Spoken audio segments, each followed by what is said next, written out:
Some very interesting developments have come from the White House early this morning as the US President Donald Trump, during a joint press briefing with Pakistani Prime Minister Imran Khan, categorically stated that India had asked for US help to resolve the long-standing Kashmir issue.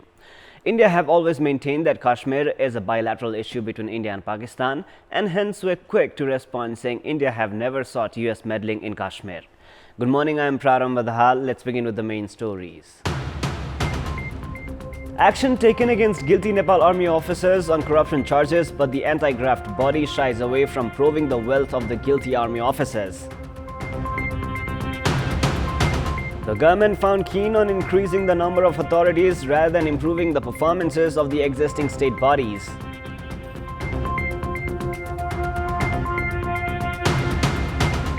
The Indian Foreign Ministry denies US President Donald Trump's claim that the Indian Prime Minister Narendra Modi had asked him to mediate on Kashmir. And Nepal up to bat first against Qatar in the ongoing ICC T20 World Asia Region qualifiers. Nepal off to a flying start. Let us now begin with the latest national political updates.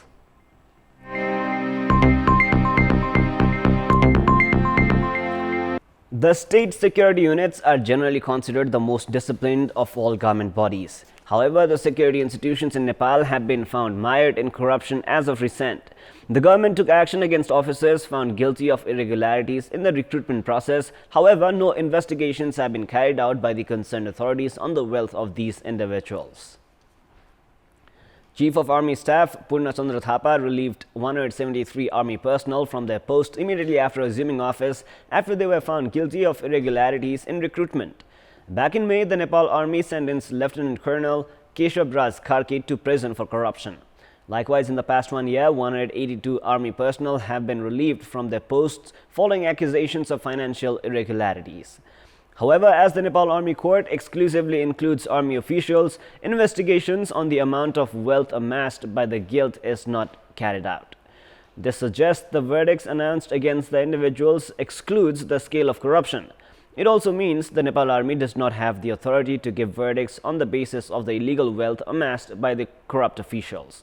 The Constitution has assigned the Commission for the Investigation of Abuse of Authority (CIAA) to probe into the wealth accumulated by the army personnel found guilty of corruption. However, the authority that has claimed success in many corruption investigations last year has not taken any investigations on the amount of wealth of the 182 former army personnel. At the same time, CIAA officials have refrained from making any statements on the cases. This raises questions on the continued silence of the authority towards corruption cases involving army personnel. Analysts have opined the authority's feeble stance is not supportive to the principle of good governance. The government has been more keen on forming new laws to establish new institutions with the same purpose instead of focusing on improving the performance of existing bodies. The government is doing its legwork to establish various authorities, citing failure of its departments and corporations, among other units. The Department of Transport Management comes under the Ministry of Physical Infrastructure and Transport, and the department is responsible for looking after the transport sector. However, the ministry is preparing to form a transport authority instead of supporting the department deliver effective services. The ministry is preparing a draft for the bill for transportation authority. Likewise, the ministry is also preparing to form a similar authority to carry out the construction of railways. The mass communication bill currently under consideration at the Parliament also has a provision for the formation of a national mass communication authority. The government has stated an authority as necessary to provide approvals for publications, publishing and broadcasting to better manage the communication sector. However, the Communications Department has already been looking after these responsibilities at the moment. The government has defended its initiative, citing there is a need for such authority. The government decision comes amid public criticisms over the administrative failure to produce results and political leadership's indifference. At the same time, condition of organizations which are led through political appointments is even worse, as exemplified by the case of the Nepal Airlines Corporation, currently reeling under a debt of 37 billion rupees. It is now time for a short break, but for more news, do stay with us. The government of Province 3 has hiked the fines for renewal charges of vehicles from 32% to 200%. According to the Vehicle and Transport Management Act 2049, if vehicle owners delayed in paying the renewal fee by more than a year, they had to pay a renewal fine of maximum 32%. The Constitution has now given province governments the authority of collecting the vehicle renewal fees, according to which the provincial government has formed a Province Vehicle and Transport Management Act, which penalizes the vehicle owners to pay a renewal fine of double the amount if the vehicle renewal fees are not paid within a year of expiry. This law has already come into effect from the 17th of July. If a 250cc motorcycle owner does not pay the renewal fee of 4,400 rupees for the bike within a fiscal year, he will have to pay 200% of the regular renewal fee, which comes out to be 13,200 rupees. Meanwhile, in the new provision, the vehicle owner will have to pay a renewal fine of 5% if he is late by up to 30 days in paying the renewal fee, 10% if late by 45 days, and 20% if paid at the end of the fiscal year. The transport offices were crowded yesterday afternoon with people coming to pay the renewal fees for their vehicles. However, about half of them had to return home without paying the fees as bank transactions closed at 2 p.m. This shows the incompetence of the transport office in providing timely service to the service seekers. The service seekers are furious that the transport office is charging exorbitant renewal fines while it fails to increase its working capacity. Instead of making it convenient for the vehicle owners to pay the renewal fees, the provincial government seems to be content collecting the fees. Questions also arise on what the people's representatives and the provincial assembly members were doing when the Province Vehicle and Transport Management Act was passed to collect such exorbitant renewal fines. Majority of the locals in the Midwestern district of Dang have begun constructing artificial ponds to support the supply of irrigation water, drinking water, and for ecological balance. The trend is on a surge as of recent. However, due to poor management, the ponds are also leading to deaths by drowning. Based on the district records, 21 people have drowned and died in Dang so far this year, out of which 11 have died in artificial ponds. On Monday last week, 3 individuals in Gorai submetropolis were drowned in an artificial pond made for supplying water to the nearby tomato farms. The whole village is in a state of shock due to the loss of innocent lives. The locals have complained of the lack of security measures like fences, bars, and signs as the reasons for the accidental deaths. The Gorai submetropolis has 20 artificial ponds at the moment, none of which, according to the locals, have proper fences. So far, the artificial ponds constructed by the submetropolis have taken the lives of 6 individuals. These artificial ponds have been helpful in irrigating dry lands. However, due to the lack of safety measures, 11 people have lost their lives. This calls for the submetropolis and the consumers to initiate steps to better manage the ponds. Time now for the international news.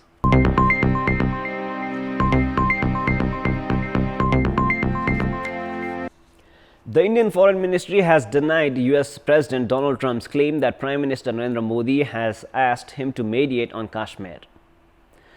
President Trump, who hosted Prime Minister of Pakistan Imran Khan at the White House today, said that if he could help, he would love to be a mediator. US President Trump at the joint press briefing with Imran Khan said that Indian President had asked him to mediate on the issue of Kashmir. The Pakistani Prime Minister Imran Khan responded by saying that the prayers of over 1 billion people will be with President Trump if he could mediate and resolve the situation.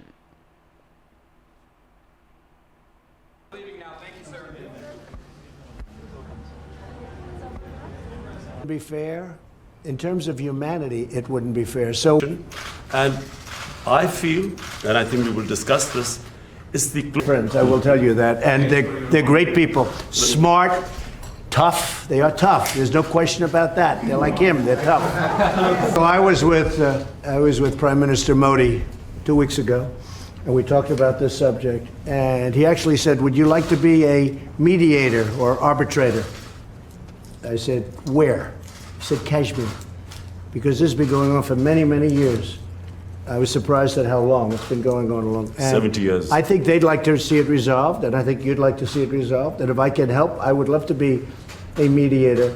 It shouldn't be, I mean, it's impossible to believe 2 incredible countries that are very, very smart, with very smart leadership, can't solve a problem like that. But if you would want me to mediate or arbitrate, I would be willing to do that. In a series of tweets, the Foreign Ministry of India said no such request has been made by the Indian Prime Minister. American President Trump and Premier Modi had met last month on the sidelines of the G20 summit in Osaka, Japan. Pakistan Prime Minister Imran Khan was also at the summit, though there was no bilateral meet between him and Prime Minister Modi.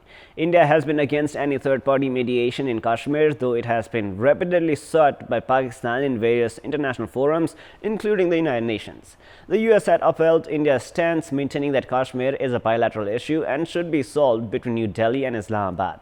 India has also refused to initiate dialogue with Pakistan despite repeated appeals from Imran Khan, maintaining that Pakistan must first take action against terrorists operating from its soil. The relation between the two nations has nosedived since the terrorist strike at Uri in 2016. The suicide attack by Jaish-e-Mohammed terrorist group that killed 40 soldiers in Jammu and Kashmir's Pulwama on February 14. We've got more news coming up, but right now it is time for yet another short break.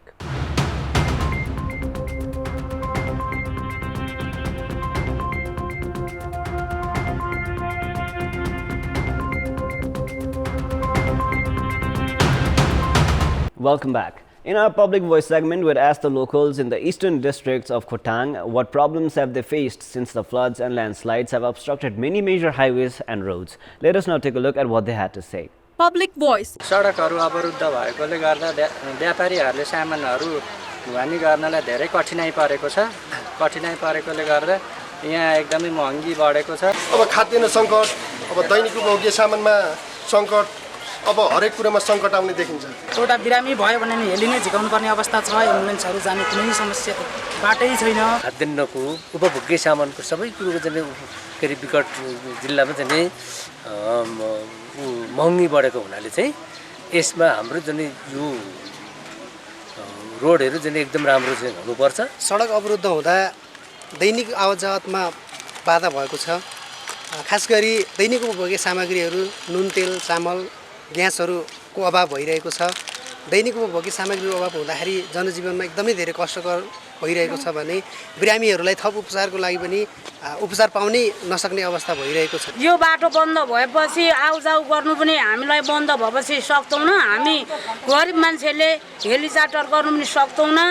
हामी गरिब मान्छे दुख बिमार हुँदा पनि बाटो बन्द भयो भने के गरी जानु। बाढी पहिरोको कारणले चाहिँ गर्दाखेरि हाम्रो दैनिक जीवन प्रभावित पारेको छ र यसका साथै हामी कुनै कामले इमर्जेन्सी रूपमा जानु पर्यो भने पनि निकै कष्टकर जीवन झेलिरहनु परेको छ। कतै बाहिरतिर जानु पर्यो भने बाटो छैन, साह्रै बिजोग छ, हामीलाई साह्रै समस्या छ।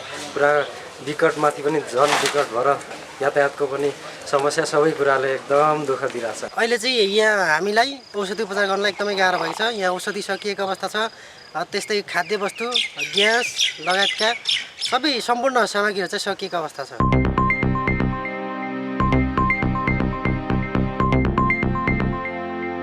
It is now time for our segment Public Pulse, where you text us with your opinion.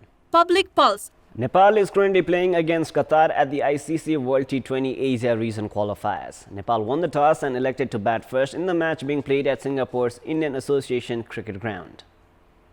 Nepal got off to a flying start as skipper Paras Khatka scored 28 runs of 17 balls before he fell to Inam-ul-Haq. Paras struck 4 fours and a 6 in his aggressive knock. Nepal opened the inning with the experienced pair of Paras Khatka and Gyanendra Malla, who scored 23 runs off as many balls. The two openers added 49 runs for the opening wicket partnership, but Nepal were soon reduced to 58 runs for the loss of 2 wickets after the departure of both the openers.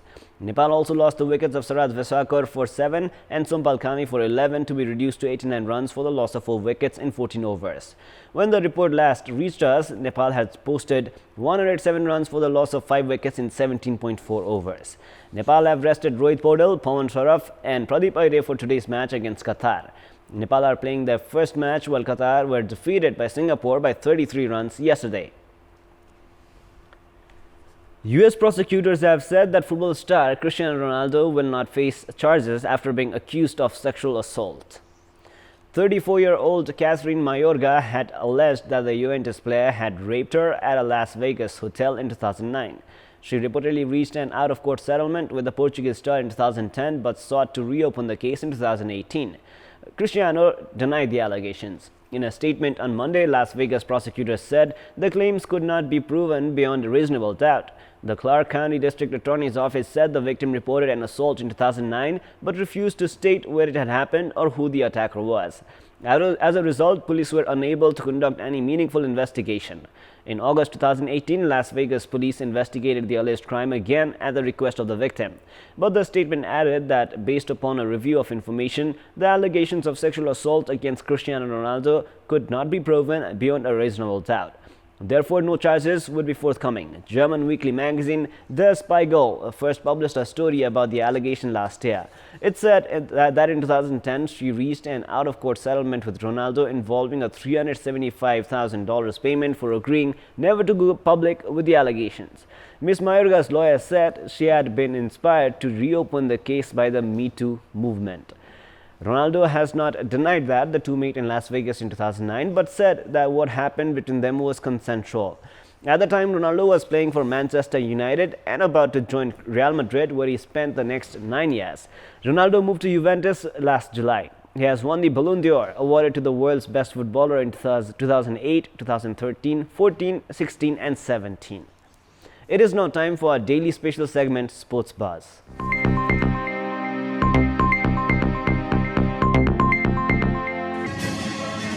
Indian bodybuilder Ravinder Kumar Malik claims the title of Mr. South Asia as Afghanistan won the team championship, finishing ahead of host Nepal in the 12th South Asian Bodybuilding Championship and Physique Sports Championship. Malik, the winner of men's 80 kg division, was adjudged the best bodybuilder among the winners of various 9 categories. The final day of the two-day event saw Nepal's Naresh Munikar clinch gold in men's athletic physique. Malika Shakya of Nepal also won the women's model physique. Nepal finished the championship with 3 gold, 7 silver and 6 bronze medals. On Friday, Samir Shrestha had won the gold in men's 65 kg category.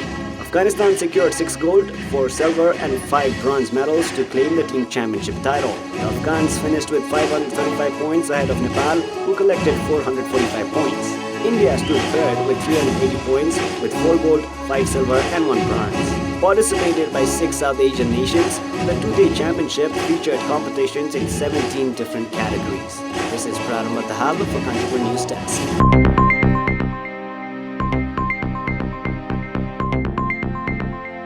And now, before we wrap up, let's take a look at the top stories one more time. Action taken against guilty Nepal Army officers on corruption charges, but the anti-graft body shies away from probing the wealth of the guilty army officers. The government found keen on increasing the number of authorities rather than improving the performances of the existing state bodies.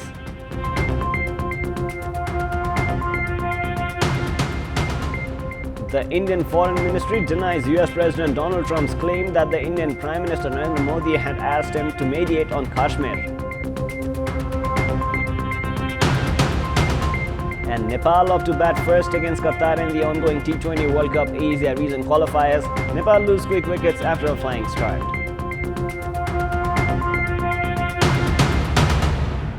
That is all for the moment. Our next English bulletin is at 11 a.m. Keep watching Kantipur Television SD for more news and entertainment. Thank you for watching. Have a beautiful day ahead.